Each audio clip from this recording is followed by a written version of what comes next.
ಕಳೆದ 4 ದಿನಗಳಿಂದ ರಾಜ್ಯ ನಾಯಕರು ಕಾಂಗ್ರೆಸ್ ಹೈಕಮಾಂಡ್ನ ಬಾಗಿಲು ಕಾದಿದ್ದು ಕೊನೆಗೂ ಸಾರ್ಥಕ ಆಯಿತು. ಫೈನಲಿ ಮೀಟಿಂಗ್ ಆರಂಭ ಆಗಿದೆ. ರಾಹುಲ್ ಗಾಂಧಿ, ಎಐಸಿಸಿ ಅಧ್ಯಕ್ಷ ಮಲ್ಲಿಕಾರ್ಜುನ ಖರ್ಗೆ ಕೊನೆಗೂ ರಾಜ್ಯ ನಾಯಕರಿಗೆ ಸಮಯವನ್ನ ಕೊಟ್ಟಿದ್ದಾರೆ. ರಾಹುಲ್ ಗಾಂಧಿ ಅವರ ನೇತೃತ್ವದಲ್ಲಿ ಹೈ ವೋಲ್ಟೇಜ್ ಮೀಟಿಂಗ್ ಆರಂಭ ಆಗಿದೆ. ಮಲ್ಲಿಕಾರ್ಜುನ ಖರ್ಗೆ ಅವರ ನಿವಾಸದಲ್ಲಿ ರಾಜ್ಯ ಸಚಿವ ಸಂಪುಟ ವಿಸ್ತರಣೆಗೆ ಸಂಬಂಧಪಟ್ಟ ಹಾಗೆ ನಾಯಕರು ಚರ್ಚೆಯನ್ನ ಮಾಡ್ತಿದ್ದಾರೆ. ರಾಜ್ಯ ನಾಯಕರ ಜೊತೆ ಕಾಂಗ್ರೆಸ್ ನಾಯಕ, ಲೋಕಸಭೆ ಪ್ರತಿಪಕ್ಷದ ಲೀಡರ್ ರಾಹುಲ್ ಗಾಂಧಿ ಜೊತೆಗೆ ಎಐಸಿಸಿಯ ಅಧ್ಯಕ್ಷ ಮಲ್ಲಿಕಾರ್ಜುನ ಖರ್ಗೆ, ಎಐಸಿಸಿ ಪ್ರಧಾನ ಕಾರ್ಯದರ್ಶಿ ಕೆಸಿ ವೇಣುಗೋಪಾಲ್ ಚರ್ಚೆಯನ್ನ ಮಾಡ್ತಿದ್ದಾರೆ.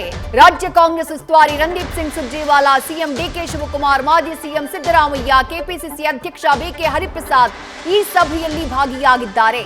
ಸಚಿವ ಸಂಪುಟ ವಿಸ್ತರಣೆ ಸಂಬಂಧ ಮಹತ್ವದ ಮಾತುಕತೆ ನಡೀತಾ ಇದೆ.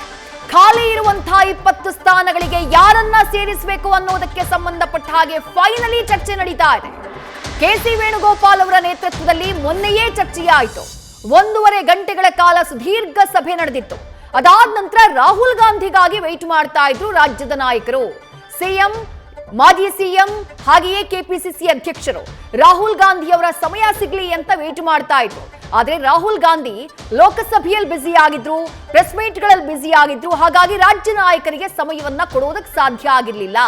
ಈಗ ಫೈನಲಿ 4 ದಿನಗಳ ನಂತರದಲ್ಲಿ 24ನೇ ದಿನ ರಾಜ್ಯ ನಾಯಕರು ದೆಹಲಿಗೆ ಹೋಗಿದ್ದು ಕಳೆದ ಸೋಮವಾರ ಆಗ್ಲಿಲ್ಲ, ಮಂಗಳವಾರ ಆಗ್ಲಿಲ್ಲ, ಬುಧವಾರ ಆಗ್ಲಿಲ್ಲ, ಇವತ್ತು ಗುರುವಾರ. ಫೈನಲಿ ಈಗ ಸಂಜೆ ಎಐಸಿಸಿ ಅಧ್ಯಕ್ಷ ಮಲ್ಲಿಕಾರ್ಜುನ ಖರ್ಗೆ ಅವರ ನಿವಾಸದಲ್ಲಿ ಚರ್ಚೆ ಆರಂಭ ಆಗಿದೆ, ಮೀಟಿಂಗ್ ಆರಂಭ ಆಗಿದೆ. ಒಂದು ಬಹಳ ಪ್ರಮುಖವಾದಂತಹ ಅಜೆಂಡಾ 20 ಸಚಿವ ಸ್ಥಾನಗಳಿಗೆ ಯಾರನ್ನ ನೇಮಕ ಮಾಡಬೇಕು ಅನ್ನೋದು. ಅದರ ಜೊತೆಗೆ ಮತ್ತೊಂದು ಪ್ರಮುಖವಾದಂತಹ ಚರ್ಚೆ, ಅದು ಡಿಸಿಎಂ ಸ್ಥಾನಗಳ ಸೃಷ್ಟಿಗೆ ಸಂಬಂಧಪಟ್ಟ ಹಾಗೆ, ಮತ್ತೆರಡು ಡಿಸಿಎಂ ಹುದ್ದೆಗಳನ್ನ ಸೃಷ್ಟಿ ಮಾಡೋದಕ್ಕೆ ಸಂಬಂಧಪಟ್ಟ ಹಾಗೆ ಏನ್ ಚರ್ಚೆ ನಡೀತಾ ಇದೆ ಆ ಬಗ್ಗೆಯೂ ಕೂಡ ಸಭೆಯಲ್ಲಿ ಪ್ರಸ್ತಾಪ ಆಗ್ತಾ ಇದೆ. ಇನ್ನು ಪರಿಷತ್ ಸ್ಥಾನಗಳ ನಾಮನಿರ್ದೇಶನ, ಅದಕ್ಕೆ ಸಂಬಂಧಪಟ್ಟ ಹಾಗೆ ಚರ್ಚೆ ನಡೀತಾ ಇದೆ. ವಿಧಾನಸಭೆಯ ಸಭಾಧ್ಯಕ್ಷ ಯಾರಾಗಬೇಕು, ವಿಧಾನ ಪರಿಷತ್ನ ಸಭಾಪತಿ ಯಾರಾಗಬೇಕು, ಈ ಸ್ಥಾನಗಳಿಗೆ ಸಂಬಂಧಪಟ್ಟ ಹಾಗೆಯೂ ಕೂಡ ರಾಹುಲ್ ಗಾಂಧಿ ಅವರ ನೇತೃತ್ವದಲ್ಲಿ ನಡೀತಾ ಇರುವಂತಹ ಸಭೆಯಲ್ಲಿ ಚರ್ಚೆಯನ್ನ ಮಾಡಲಾಗ್ತಾ ಇದೆ. ಫೈನಲಿ ಮೀಟಿಂಗ್ ನಡೀತಾ ಇದೆಯಲ್ಲ, ಇದೇ ರಾಜ್ಯ ನಾಯಕರಿಗೆ ಸಿಕ್ಕಿರುವಂತಹ ಸಮಾಧಾನ, ಸಚಿವ ಸ್ಥಾನದ ಆಕಾಂಕ್ಷಿಗಳಿಗೆ ಸಿಕ್ಕಿರುವಂತಹ ಸಮಾಧಾನ. ಯಾಕಂದ್ರೆ ರಾಜ್ಯದ ನಾಯಕರೇನೋ ಸೋಮವಾರ ದೆಹಲಿಗೆ ಹೋದ್ರು, ಆದ್ರೆ ಸಚಿವ ಸ್ಥಾನದ ಆಕಾಂಕ್ಷಿಗಳು ಭಾನುವಾರನೇ ಹೋಗಿದ್ದಾರೆ. ದೊಡ್ಡ ದಂಡೇ ಇದೆ ಸಚಿವ ಸ್ಥಾನದ ಆಕಾಂಕ್ಷಿಗಳದ್ದು ದೆಹಲಿನಲ್ಲಿ. ಕೆಲವರು ರಾಜ್ಯದಲ್ಲಿದ್ದುಕೊಂಡೇ ವೆಯ್ಟ್ ಮಾಡ್ತಿದ್ದಾರೆ. ತಮ್ಮ ನಾಯಕರ ಮೂಲಕ ಲಾಬಿ ಮಾಡುವಂತಹ ಪ್ರಯತ್ನವನ್ನ ಕಳೆದ 3 ದಿನಗಳಿಂದ ಸಚಿವ ಸ್ಥಾನದ ಆಕಾಂಕ್ಷಿಗಳು ಮಾಡಿದ್ರು. ಸಿಎಂ ಹಾಗೆ ಮಾಜಿ ಸಿಎಂ ದೆಹಲಿಗೆ ಹೋಗಿರೋದು ರಾಜ್ಯ ಸಚಿವ ಸಂಪುಟ ವಿಸ್ತರಣೆಗೆ ಸಂಬಂಧಪಟ್ಟ ಹಾಗೆ ಇದು 3ನೇ ಸಲ. ಇದನ್ನ ನಾವು ಗಮನದಲ್ಲಿಟ್ಕೊಳ್ಬೇಕು. ಇದು 3rd ಟೈಮ್ ಅವ್ರು ಹೋಗಿರೋದು.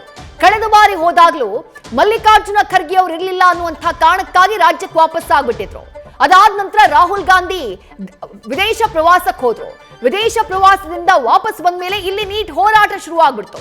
ಹಾಗಾಗಿ ಮಾತುಕತೆಯೇ ಸಾಧ್ಯ ಆಗಿರ್ಲಿಲ್ಲ, ಒಂದು ಅಪಾಯಿಂಟ್ಮೆಂಟ್ ಸಿಕ್ಕಿರ್ಲಿಲ್ಲ, ಸೂಕ್ತವಾಗಿ ಸುದೀರ್ಘವಾಗಿ ಚರ್ಚೆ ಮಾಡೋದಕ್ಕಾಗಿರ್ಲಿಲ್ಲ. ಇಲ್ಲ ಅಂತಂದ್ರೆ 2 ತಿಂಗಳ ಸಮಯ ಬೇಕಾ? ಸಹಜವಾಗಿ ಮೂಡುವಂತಹ ಪ್ರಶ್ನೆ ಅಲ್ವಾ ಇದು. ಒಂದು ಕಡೆ ರಾಜ್ಯದಲ್ಲಿ ಬರಗಾಲದ ಪರಿಸ್ಥಿತಿ, ಮತ್ತೊಂದು ಕಡೆ ಕಾವೇರಿ ಹೋರಾಟದ ಕಿಚ್ಚು, ಮತ್ತೊಂದು ಕಡೆ ಬೆಳೆ ಬೆಳಿಬೇಡಿ, ಮಳೆ ಇಲ್ಲ ಅಂತ ಹೇಳಿ ರಾಜ್ಯದ ರೈತರಿಗೆ ನಿರ್ದೇಶನವನ್ನ ಕೊಡಲಾಗಿದೆ. ಇಷ್ಟೆಲ್ಲಾ ಸಮಸ್ಯೆಗಳಿರುವಾಗ ರಾಜ್ಯದಲ್ಲಿ ಕೃಷಿ ಸಚಿವರಿಲ್ಲ, ತೋಟಗಾರಿಕೆ ಸಚಿವರಿಲ್ಲ, ಶೈಕ್ಷಣಿಕ ವರ್ಷ ಆರಂಭ ಆದ್ರೂ ಶಿಕ್ಷಣ ಸಚಿವರಿಲ್ಲ.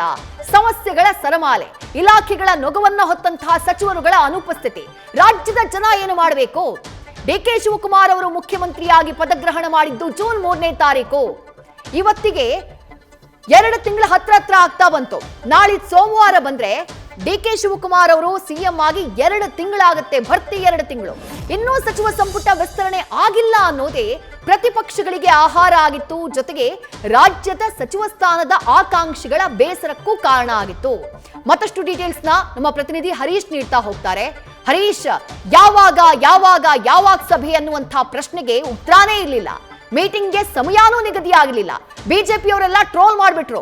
ಹೈಕಮಾಂಡ್ ಮನೆ ಬಾಗಿಲಿನ ಮುಂದೆ ಸಿಎಂ ಹಾಗೆ ಮಾಜಿ ಸಿಎಂ ಜೊತೆಗೆ ಕೆಪಿಸಿಸಿ ಅಧ್ಯಕ್ಷರು ಕಾಯ್ತಾ ಕೂರೋದು, ಅದ್ರ ಮುಂದ್ಗಡೆ ನಾಳೆ ಬಾ ಅನ್ನುವಂಥ ಬೋರ್ಡ್.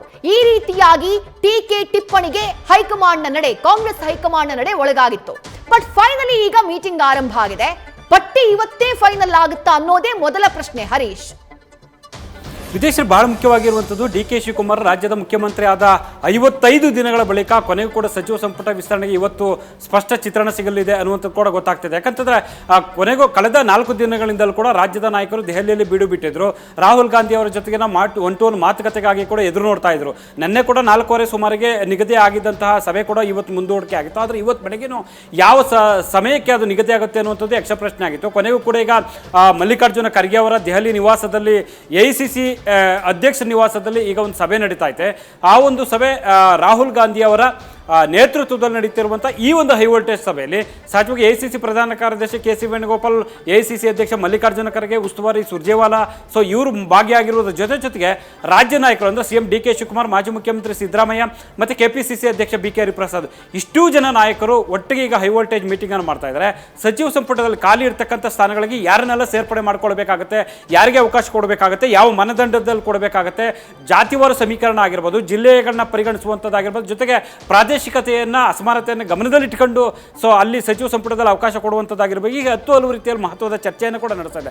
ಅದರ ಜೊತೆಗೆ ಎರಡು ಉಪಮುಖ್ಯಮಂತ್ರಿ ಹುದ್ದೆ ಸೃಷ್ಟಿಗೆ ಸಂಬಂಧಪಟ್ಟಾಗ ಆಗಿರ್ಬೋದು, ಸಭಾಪತಿ ಸಭಾಧ್ಯಕ್ಷಗಳಾಗಿರ್ಬೋದು, ಮತ್ತು ಉಪಸಭಾಪತಿ ಉಪಸಭಾಧ್ಯಕ್ಷ ಆಗಿರ್ಬೋದು, ಹೀಗೆ ಹಲವು ರೀತಿಯಲ್ಲಿ ಕೂಡ ಚರ್ಚೆಯನ್ನು ನಡೆಸ್ತಾ ಇದ್ದಾರೆ ಅಂತ ಹೇಳಲಾಗ್ತಿದೆ.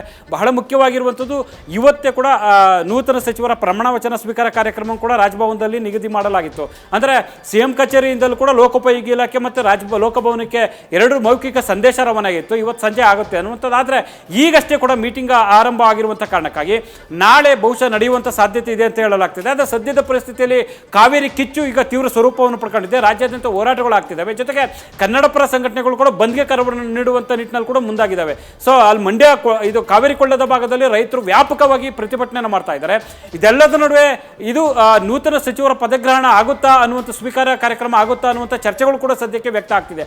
ಆದರೂ ಕೂಡ ಕಳೆದ 4 ದಿನಗಳಿಂದಲೂ ಕೂಡ ದೆಹಲಿಯಲ್ಲಿ ಬೀಡು ಬಿಟ್ಟಿದ್ದಂಥ ನಾಯಕರಿಗೂ ಕೊನೆಗೂ ಕೂಡ ನಿಟ್ಟಿಸು ಬಿಟ್ಟಂತಾಗಿದೆ. ರಾಹುಲ್ ಗಾಂಧಿ ಅವರು ಸಮಯ ಕೊಟ್ಟಿರುವಂಥ ಕಾರ್ಯಕ್ಕಾಗಿ ಈಗ ಸಭೆ ಕೂಡ ನಡೀತಾ ಇದೆ. ಈ ಸಭೆಯಲ್ಲಿ ಬಹಳ ಮುಖ್ಯವಾಗಿರುವಂಥದ್ದು ಖಾಲಿ ಇರ್ತಕ್ಕಂಥ ಸ್ಥಾನಗಳಿಗೆ ಯಾರ್ಯಾರಿಗೆ ತುಂಬಿಸಬೇಕಾಗುತ್ತೆ, ಯಾರ್ಯಾರಿಗೆ ಅವಕಾಶವನ್ನು ಕೊಡಬೇಕಾಗುತ್ತೆ ಅನ್ನೋದರ ಜೊತೆಗೆ 20 ಭರ್ತಿ ಮಾಡಬೇಕಾ ಅಥವಾ 1, 2, 3 ಉಳಿಸ್ಕೊಳ್ಬೇಕಾ ಅನ್ನುವಂಥ ನಿಟ್ಟಿನಲ್ಲಿ ಕೂಡ ಚರ್ಚೆ ನಡೀತಿದೆ ಅಂತ ಹೇಳಲಾಗ್ತಿದೆ. ವಿದ್ಯಾಶ್ರೀ, ನ್ಯೂಸ್ ಫಸ್ಟ್ ನಿರ್ಭೀತಿಯಿಂದ ನಿಮ್ಮ ಪರವಾಗಿ.